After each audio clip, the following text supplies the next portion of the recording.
So do you owe on your taxes?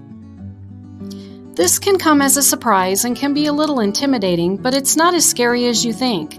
We might simply need information so we can update our records. Open your mail, read the letter thoroughly, and follow our guidance. We have experience and know Colorado taxes inside and out, so please let us help you navigate through this. There are several ways that you can respond to us. If you received a bill and agree with the balance due, it's important that you voluntarily pay. You may pay the balance in full or request an installment agreement. However, if you have questions or you don't agree with our letter, we will cover how to handle that a little bit later in the video. It's very important to note that if you cannot pay your balance in full, you must request an installment plan. Sending periodic payments on your own without a payment plan may cause your account to be sent to collections. After reading that letter, you need to go to Colorado.gov/revenue online to get started. Log in or sign up to make a payment.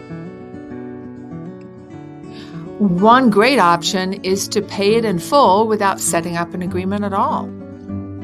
On the Revenue Online website, go to the Payment Options box and click on Make a Payment. If you disagree with what you owe, the first step is to find your tax return so you can check your records against our records. And if you filed using a tax pro, contact them. They'll guide you through this step.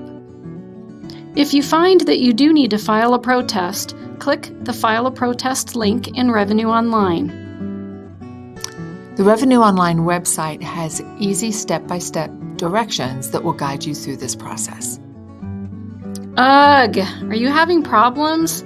Use the helpful links for FAQs and the how-to videos, or send a secure message via your Revenue Online account. And whatever you do, please don't ignore the letter.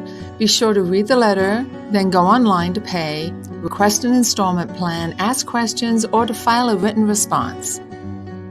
And always remember, we're here to help you and get you going in the right direction.